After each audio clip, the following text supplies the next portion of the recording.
Hello guys, आज के इस वीडियो ट्यूटोरियल में हम पार्टिकल साइज एनालिसिस के बारे में बात करेंगे। तो पार्टिकल साइज एनालिसिस को पढ़ने से पहले हम प्रॉपर्टी ऑफ सॉइल को देखते हैं।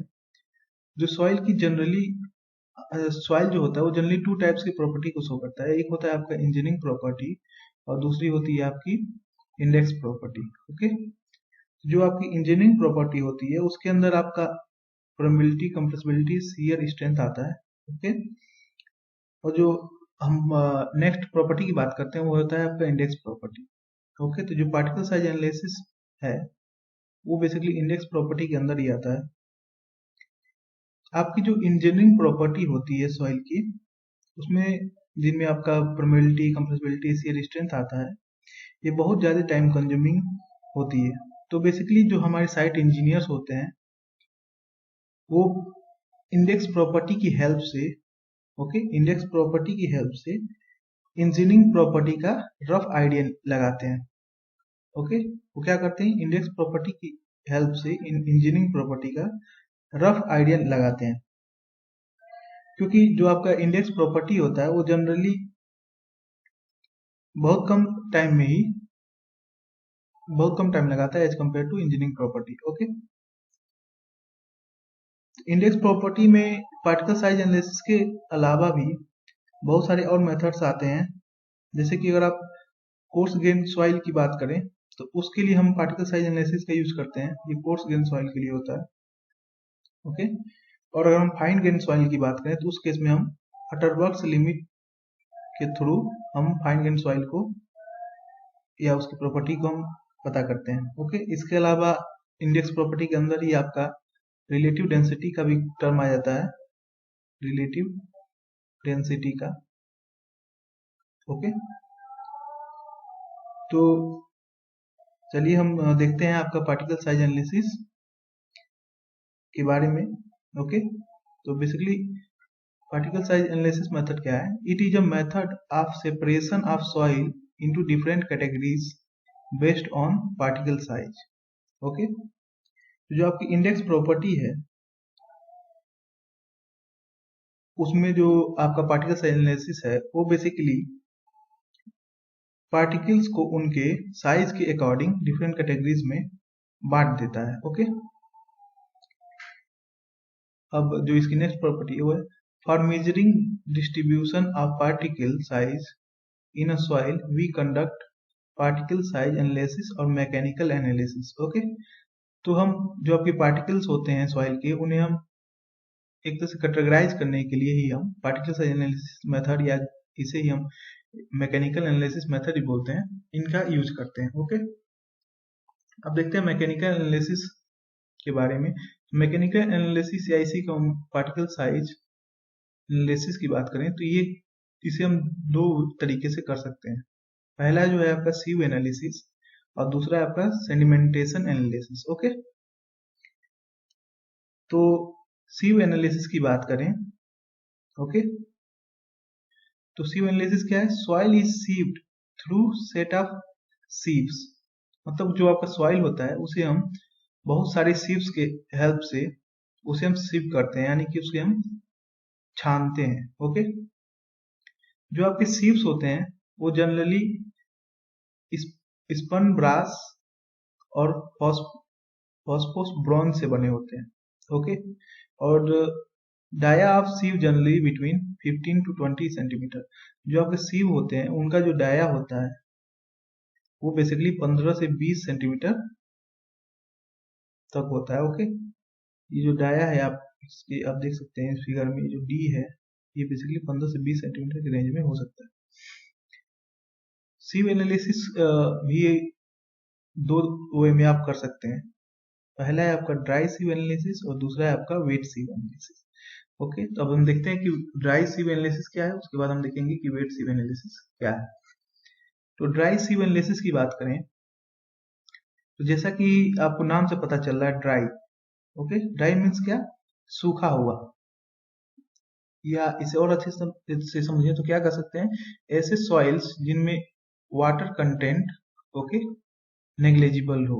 ओके, तो ड्राई सीव एनालिसिस के बारे में देखते हैं। तो पहला पॉइंट है आपका soil sample should oven dry okay, soil sample should oven dry and it should not contain lumps।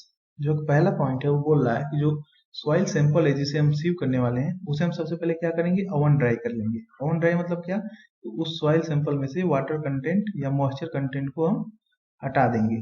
Okay, oven dry कितने आवर्स के लिए करते हैं, ओवन ड्राई आपका 24 आवर्स के लिए किया जाता है। ओके, और दूसरा पॉइंट क्या है कि it should not contain lumps, यानी कि जो सॉइल सैंपल है जिसे हम ओवन ड्राई कर लिए हैं तो उस सैंपल में लम्प्स नहीं होने चाहिए। लम्प्स मतलब क्या कि एक जगह पे इकट्ठा हो जाते हैं पार्टिकल्स जो होते हैं, छोटे छोटे पार्टिकल्स क्या करते हैं इकट्ठा होकर एक जगह पे ढेले का रूप ले लेते हैं। ओके, तो वो लम्प्स नहीं होने चाहिए। अगर लम्प्स है तो उस केस में क्या करेंगे, उस केस में हम हाथ से ही या किसी अन्य ऑब्जेक्ट से उन लम्प्स को हम ब्रेक डाउन कर लेंगे छोटे छोटे पार्टिकल्स में। ओके, अब बात करते हैं नेक्स्ट पॉइंट की। ये आपका पहला पॉइंट था, ये दूसरा पॉइंट है। Sample should pass through 4.75 mm IS sieve। जो आपका सैंपल है, जो ड्राई सैंपल है, वो सबसे पहले उसे हम 4.75 mm के IS sieve से पास करेंगे। And then the portion retained on it are gravel fraction, यानी कि लेट्स से कि ये आपका सीव है 4.75 mm वाला।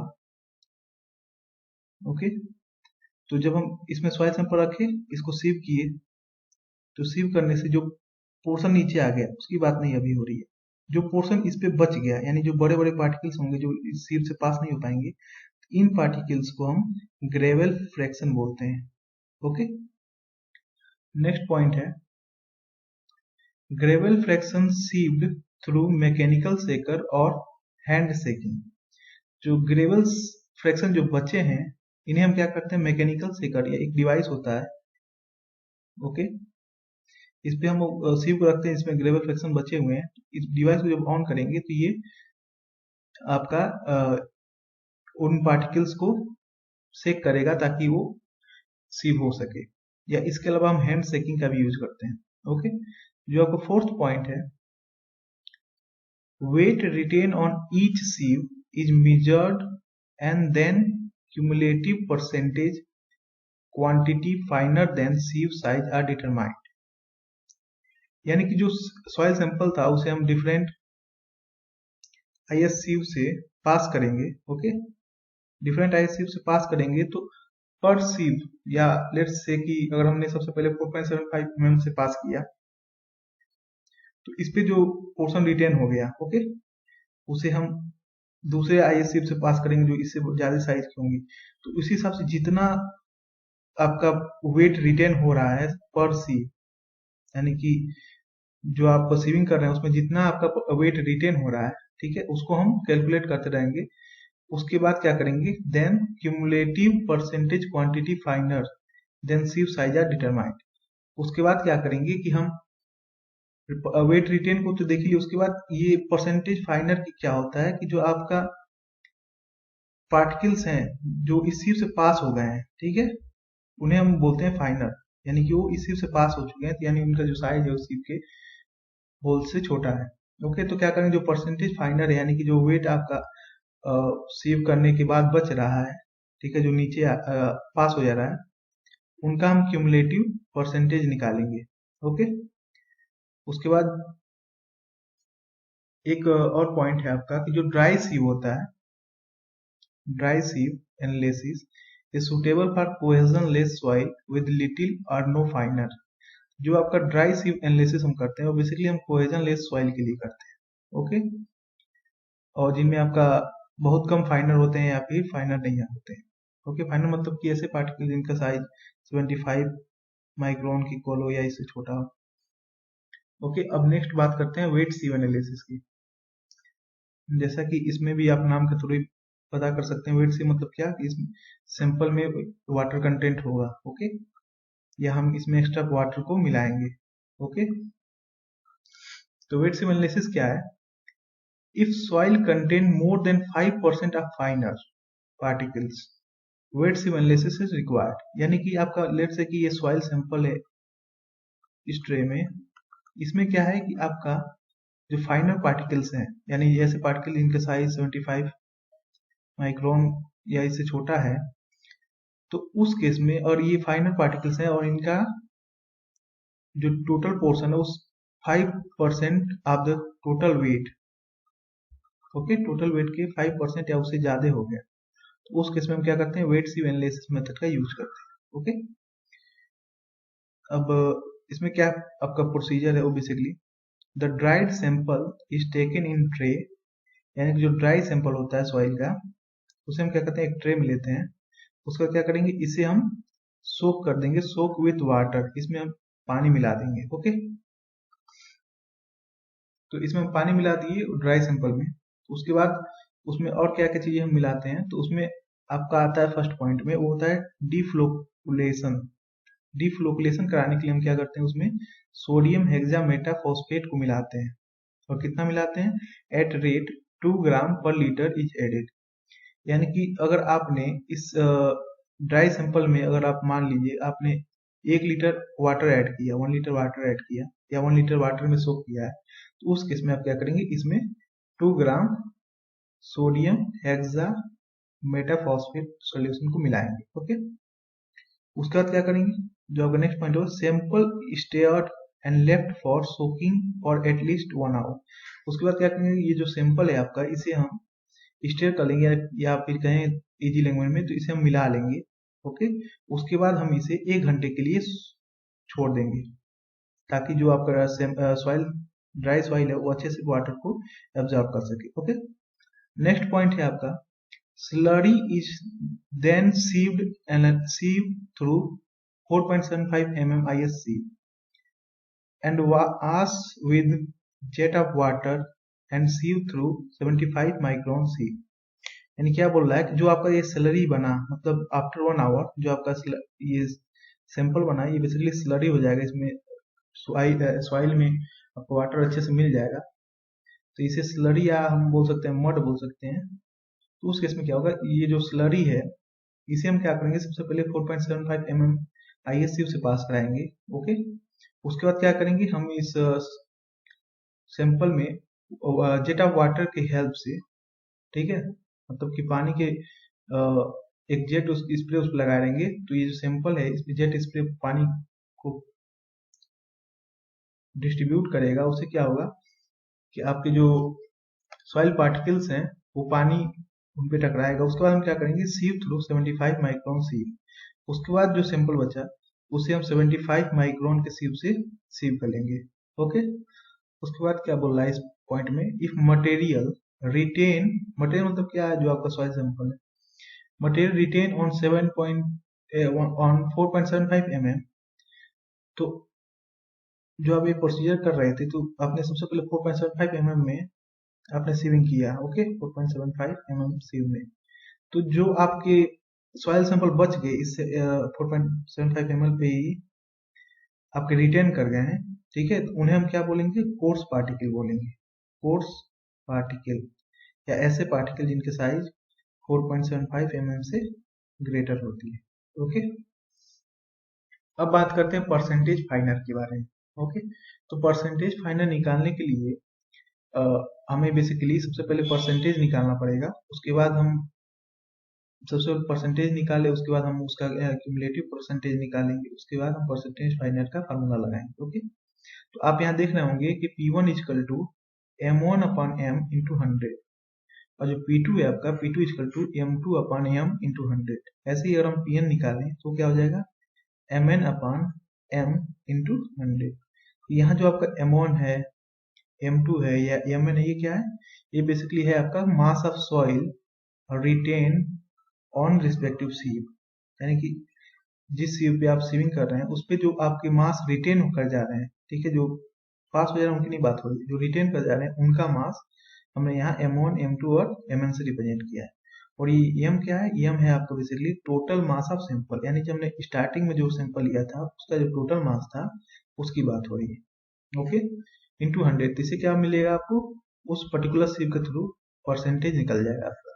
उसके बाद हम बात करते हैं क्यूमुलेटिव परसेंटेज की। क्यूमुलेटिव परसेंटेज क्या होता है, क्लियर से कि हमने एक सीव से पास किया, उससे हमने परसेंटेज P1 निकाल लिया। ओके, उसका तो क्यूमुलेटिव परसेंटेज क्या हो जाएगा, C1 इजकल टू P1। अब क्या किए, हमने दूसरे सीव से ठीक है, पास किया और तुमको P2 निकल गया। तो अब जो नेक्स्ट क्यूमुलेटिव परसेंटेज निकलेगा वो बेसिकली हो जाएगा C2 equal to C1 plus P2, या इसे बोलते हैं C2 equal to P1 plus P2। ऐसे ही जब आप Cn निकालेंगे तो क्या हो जाएगा, Pn-1 प्लस Pn। ओके, ये हो जाएगा। उसके बाद क्या होता है, परसेंटेज फाइनल का एक फार्मूला आपको गिवन है। परसेंटेज फाइनल को जनरली हम n से डिनोट करते हैं, n से। n इक्वल टू फार्मूला है आपका n1 equal to 100 minus C1, यानी कि 100 minus cumulative percentage. Okay, n2 निकालेंगे तो n2 इक्वल हो जाएगा आपका 100 माइनस C2। ओके, तो ये इसको जनरलाइज अगर करें तो n इक्वल टू या percentage final equal to 100 minus cumulative percentage. Okay, तो ये हो गया आपका वेट एनालिसिस के बारे में। अब हम बात करते हैं सेडिमेंटेशन ऑफ एनालिसिस का। अभी तक हमने सीव एनालिसिस की बात की थी। Sieve analysis basically coarse grain soil के लिए यूज करते हैं, और सेडिमेंटेशन एनालिसिस जो होता है वो हम बेसिकली फाइन ग्रेन सॉइल के लिए यूज करते हैं। बेसिकली आपका फाइन ग्रेन सॉइल के लिए यूज होता है। तो सेडिमेंटेशन एनालिसिस बेसिकली क्या होता है कि soil particles finer than 75 micron. Okay, यानी कि ऐसे सॉइल पार्टिकल्स जिन्हें अगर हम 75 माइक्रोन के सीव से पास कराएं तो वो कंप्लीटली पास हो जाए। ओके,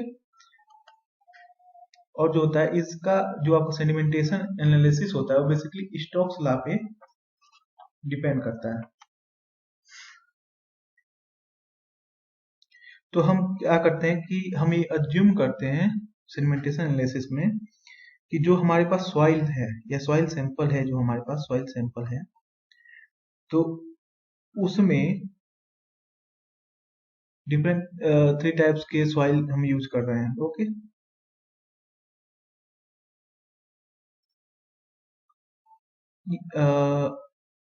सेडिमेंटेशन एनालिसिस को और अच्छे से हम समझना चाहें तो हम ये बोल सकते हैं कि जो आपका सेडिमेंटेशन एनालिसिस होता है, ओके, वो बेसिकली स्टोक्स लॉ पे डिपेंड कर रहा है।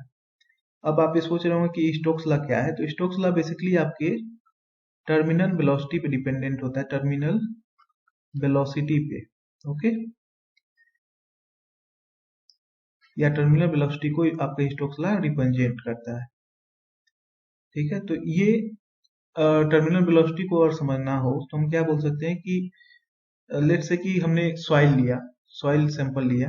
ओके, इसे हम क्या किए कि वाटर में इस सॉइल सैंपल को मिलाया। ओके, यहाँ वाटर में ये आपका वाटर है, इसमें हम क्या किया, सॉइल सैंपल को मिलाया। तो क्या होगा, स्टार्टिंग में जो वेलोसिटी होगी आपकी सॉइल पार्टिकल्स की, और उनका साइज सेम है, ठीक है, और उनका साइज सेम है पार्टिकल्स की, तो क्या होगा, स्टार्टिंग वेलोसिटी सबकी ज्यादा होगी और इक्वल होगी, जैसे कि v1 है। ओके, उसके बाद कुछ समय बाद ये नीचे आने लगेगी। नीचे आएगी तो क्या होगा, जो आपका ड्रैग फोर्स है वो क्या करता है, बेसिकली अपवर्ड डायरेक्शन में फोर्स लगाता है, ड्रैग फोर्स। ओके, या जिसे हम फ्रिक्शनल फोर्स बोल सकते हैं। तो क्या होगा, जो वेलोसिटी है आपकी, जो आपके h1 डेप्थ पे आ रही है, वो क्या होगी, v2 से थोड़ी कम हो जाएगी। ओके, तो ये क्यों हो रहा है, क्योंकि ड्रैग फोर्स वहां पे एक्ट कर रहा है। ओके, तो क्या होता है, जो इसकी वेलोसिटी होती है वो धीरे धीरे ऐसे ही और मान ली और डेप्थ पे आने लगी, तो क्या होगा, एक ऐसा समय आएगा जब इसकी जो वेलोसिटी है सॉइल पार्टिकल्स की वो कांस्टेंट हो जाएगी v के रूप में। ओके, तो जनरली जो आपका सेडिमेंटेशन एनालिसिस होता है, ओके, वो स्टोक्स लॉ पे यूज पर ही बेस्ड है, या इसी का स्टोक्स लॉ का ही यूज करके होता है। ओके, अब हम बात करते हैं सेडिमेंटेशन एनालिसिस के प्रोसीजर के बारे में।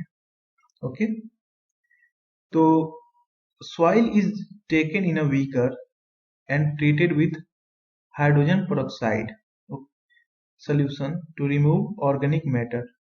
ओके, जो इसका प्रोसीजर की बात करें हम सेडिमेंटेशन एनालिसिस की, तो क्या करेंगे, सॉइल सैंपल हमने लिया है, सॉइल सैंपल, उसे क्या करेंगे, हम सबसे पहले एक बीकर में डाल देंगे और क्या करेंगे, इसमें हम H2O2 मिलाएंगे। H2O2 यानी कि हाइड्रोजन पेरोक्साइड मिलाते हैं। ठीक है, तो ये हाइड्रोजन पेरोक्साइड क्या करता है आपका, ये basically hydrogen peroxide causes oxidation of organic matter and gas is liberated। जो आपका हाइड्रोजन पेरोक्साइड हम ऐड करते हैं तो ये क्या करता है, सॉइल सैंपल में ऑक्सीडेशन कराता है। ओके, ऑक्सीडेशन कराता है तो ये बेसिकली जो ऑक्सीडेशन हो रहा है आपका सॉइल सैंपल में वो ऑर्गेनिक मैटर की वजह से होता है। ऑर्गेनिक मैटर की वजह से होता है। ऑर्गेनिक मैटर मतलब क्या कि जैसे आपने ग्राउंड लेवल से सॉइल लिया, उसमें क्या होते हैं, ग्राउंड लेवल के थोड़े डेप्थ से सॉइल लिया तो उसमें क्या होते हैं कि प्लांट्स वगैरह के रूट्स भी आ जाते हैं उस सॉइल सैंपल में। तो ये जब H2O2 मिलाते हैं तो क्या करता है, इन्हीं ऑर्गेनिक मैटर्स को ऑक्सीडाइज करता है और गैस को लिबरेट करता है, यानी गैस को रिलीज करता है। अब बात करते हैं कि हम कितना परसेंटेज H2O2 मिलाएंगे या कितना सॉल्यूशन H2O2 मिलाएंगे, तो उसके बारे में यहाँ दिया हुआ है आपका कि 100 ml of H2O2 for 100 gram of soil. ठीक है, तो बेसिकली हम जितना ग्राम सॉइल लेते हैं, ओके, जितना ग्राम सॉइल लेते हैं उतना ml हम H2O2 को उसमें मिला देंगे सॉल्यूशन में। तो उससे क्या होगा, ऑक्सीडेशन होगा ऑर्गेनिक मैटर का और गैस लिबरेट हो जाएगी। अब बात करते हैं कि अगर सॉइल सैंपल में कैल्शियम के कंपाउंड्स भी प्रेजेंट हैं अगर, ठीक है, तो उनको रिमूव करने के लिए हम क्या करते हैं, 0.2 नॉर्मल HCl हम उसमें डालते हैं। ठीक है, तो 0.2 नॉर्मल HCl जो होता है हाइड्रोक्लोरिक एसिड, वो कितना डालेंगे, वो भी सेम उतना ही है कि 100 ml हम HCl डालते हैं 100 ग्राम ऑफ सॉइल में। तो उससे क्या होगा, जो कैल्शियम के कंपाउंड है वो HCl से रिएक्ट कर जाएंगे। ठीक है, तो वो उस सॉइल सैंपल से रिमूव हो जाएंगे। तो उसके बाद हम क्या कर सकते हैं, आसानी से उसकी एनालिसिस कर सकते हैं। ठीक है, तो यहाँ पे सेडिमेंटेशन एनालिसिस को अच्छे से समझने के लिए मैंने एक एग्जांपल लिया है, या बोल सकते हैं कि जो प्रोसीजर हम यूज कर रहे थे, ठीक है, उसको यहाँ समझाने के लिए मैंने यहाँ यूज किया है। तो उससे क्या होगा, हम सेडिमेंटेशन एनालिसिस के थ्रू कैसे हम परसेंटेज फाइंडर को निकालते हैं उसके बारे में हम बात करेंगे। ओके, तो बेसिकली सेडिमेंटेशन एनालिसिस को परफॉर्म करने के लिए हम अज्यूम करते हैं कि हमारे पास 3 टाइप्स के पार्टिकल्स हैं सॉइल के। Okay, 1, 2 and 3। तो जो हमारी ये 3 टाइप्स के पार्टिकल्स हैं सॉइल में, तो क्या होगा, इन्हें हम ये वाटर का कंटेनर अगर लें तो क्या करेंगे कि 3 टाइप्स के अलग अलग पार्टिकल्स हैं तो इनका वेट अलग अलग होगा। ठीक है, इनकी प्रॉपर्टीज अलग अलग होंगी थोड़ी बहुत। तो क्या होगा, जब इनसे हम वाटर सैंपल में डालेंगे तो इनकी जो टर्मिनल वेलोसिटी होगी, टर्मिनल वेलोसिटी या जिसे हम VT बोलते हैं, टर्मिनल वेलोसिटी इन तीनों पार्टिकल्स की अलग अलग होगी। ओके, और सेडिमेंटेशन एनालिसिस को करने के लिए हम यहाँ एज्यूम कर लेते हैं कि जो पार्टिकल 1 है, 2 है और 3 है, इसका टर्मिनल वेलोसिटी का जो रेशियो है ये 1:2:3 है। ठीक, तो उस केस में तब हम ये जो पार्टिकल्स हैं सॉइल वाटर सैंपल में धीरे धीरे नीचे तक चले जाएंगे, लेवल E तक चले जाएंगे। ठीक है, तो क्या होगा कि आपके जो पार्टिकल्स हैं, ठीक है, इस पूरे प्रोसीजर के दौरान किसी एक पॉइंट्स पे, ओके, एक ऐसा समय आएगा कि उस केस में जो पार्टिकल्स के जो टर्मिनल वेलोसिटी है वो कांस्टेंट हो जाएगी। ओके, जैसा कि हमने स्टोक्स लॉ में पढ़ा था, तो कांस्टेंट हो जाएगी और उस समय जो इनकी टर्मिनल वेलोसिटी है वो इक्वल भी हो जाएगी, कांस्टेंट एंड इक्वल हो जाएगी। ठीक है, तो फिर जो पार्टिकल्स होते हैं वो धीरे धीरे, अगर शुरू से देखें तो पार्टिकल जो होते हैं वो धीरे धीरे आपके लेवल AA से, यानी कि H डेप्थ से, ठीक है, फिर धीरे धीरे लेवल BB तक जाएंगे, यानी एक्स्ट्रा H डेप्थ तक जाएंगे। ओके, यहाँ से यहाँ तक आएंगे। ओके, और फिर ऐसे ही ये पार्टिकल धीरे धीरे लेवल E तक आएंगे। तो इन पूरे प्रोसीजर के दौरान उन पे ड्रैग फोर्स भी एक्ट कर रहा है। ड्रैग फोर्स एक्ट करता है तो क्या करता है, आपकी जो वेलोसिटी है पार्टिकल्स की उसे मिनिमाइज करने की कोशिश करता है। ठीक है, तो जो आपकी टर्मिनल वेलोसिटी होती है वो एक समय आने पे कांस्टेंट हो जाएगी किसी एक लेवल पे, और कांस्टेंट भी होगी और सभी पार्टिकल्स की जो टर्मिनल वेलोसिटी है वो इक्वल हो जाएगी। ओके, तो मतलब उनका सेडिमेंटेशन होने लग गया। जनरली बोले, जब पार्टिकल्स जो हैं आपके लेवल ए से धीरे धीरे करके लेवल ई तक आ रही हैं, बेसिकली उनका क्या हो रहा है, सेडिमेंटेशन हो रहा है। ठीक है, मतलब दूसरे लेयर से अपने दूसरे लेयर पे वो आ रही है, उनका सेडिमेंटेशन हो रहा है। तो सेडिमेंटेशन होने लगता है तो हम पार्टिकल के मूवमेंट के टाइप्स को नोट करते हैं। ठीक है, कि जैसे ये जो पार्टिकल साइज 1 था इसका मूवमेंट कैसा है, पार्टिकल साइज 2 जो है उसका मूवमेंट कैसा है, उसे हम नोट करते हैं इस सेडिमेंटेशन एनालिसिस में। ठीक है, क्यों करते हैं, क्योंकि ये हमें हेल्प करता है परसेंटेज फाइनल को कैलकुलेट करने के लिए।